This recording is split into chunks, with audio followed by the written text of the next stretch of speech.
ഞാനിത് മേടിച്ചു കൊടുത്തപ്പോഴേ നിങ്ങളുടെ പറഞ്ഞ കാര്യമാണ് അവൾക്ക് ഇപ്പോൾ ഇതിൻ്റെ ആവശ്യമില്ല എന്ന്. അപ്പം നിങ്ങൾ അച്ഛനും മോളും കൂടെ എന്നെ കളിയാക്കി. ഞാൻ ഒട്ടും മോഡേൺ അല്ല, അടുക്കളയിൽ നിൽക്കുന്ന എനിക്ക് മോഡേൺ ടെക്നോളജിയെക്കുറിച്ച് അറിഞ്ഞുകൂടാ, കുറച്ചുകൂടെ അഡ്വാൻസ്ഡ് ആയിട്ട് ചിന്തിക്കാൻ. എന്നിട്ടിപ്പോൾ സ്കൂളിൽ ടീച്ചേഴ്സിൻ്റെ വായിക്കുന്ന മൊത്തം കെട്ടുന്ന ഞാനാണ്. 10ാം ക്ലാസ്സിൽ പഠിക്കുന്ന അവൾക്ക് എന്തിനാണ് ഇപ്പോൾ ഒരു ഫോണിൻ്റെ ആവശ്യം? പഠിക്കുന്ന കാര്യം നോക്കാനാണെങ്കിൽ എനിക്ക് ഫോണുണ്ട്, നിങ്ങൾക്ക് ഫോണുണ്ട്, ഇവിടെ ഒരു ലാപ്ടോപ്പ് ഉണ്ട്, പോരാത്തിന് വൈഫൈ കണക്ഷനും ഉണ്ട്. പിന്നെ ഇപ്പോൾ ഇതിൻ്റെ ആവശ്യം എന്തായിരുന്നു? എന്ന് സ്കൂളിൽ പോകുന്നതിന് മുമ്പ് ഞാൻ അവളെ ഫോൺ മേടിച്ച് വയ്ക്കുന്നതാണ്. അന്ന് ആ കല്യാണത്തിന് പോകണ്ടായിരുന്നെങ്കിൽ ഞാൻ അവളെ ഫോൺ മേടിച്ചേനെ. അതാണ് ഞാൻ നിങ്ങളുടെ പറഞ്ഞത്, അവളെ ഫോൺ മേടിച്ച് വയ്ക്കണമെന്ന് സ്കൂളിൽ പോകുന്നതിന് മുമ്പ്. എന്നിട്ട് നിങ്ങൾ ചെയ്താ? ഈ രാവിലെ ഓഫീസിൽ പോകുന്നിട്ട് തിരക്കിൽ ഞാൻ അതങ്ങ് വിട്ടുപോയി. ഇനിയിപ്പോൾ പറഞ്ഞിട്ട് വല്ല കാര്യമുണ്ട്? ഇങ്ങനെയൊക്കെ നടക്കുമെന്ന് ഞാൻ അറിയുന്നു.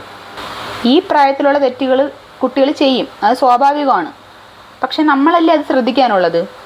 ടീനേജ് പ്രായത്തിലുള്ള ഒരു കുട്ടി തെറ്റ് ചെയ്താൽ അതിൻ്റെ 90% ഉത്തരവാദിത്വം അതിൻ്റെ അച്ഛനും അമ്മയ്ക്കുമാണ്, അല്ലേ? ഇടയ്ക്കെങ്കിലും അവളെ ഫോണൊന്ന് ചെക്ക് ചെയ്യാൻ പറയുമ്പോഴത്തേക്ക് നിങ്ങൾ എന്തോന്നാണ് പറയുന്നത്? അവൾക്ക് പ്രൈവസി വേണമെന്ന്. 10ാം ക്ലാസ്സിൽ പഠിക്കുന്ന ഒരു പെൺകുട്ടിക്ക്, ആൺകുട്ടിയായാലും 15 വയസ്സായ ഒരു കുട്ടിക്ക് അച്ഛനും അമ്മയും അറിഞ്ഞുള്ള പ്രൈവസി പോരെ?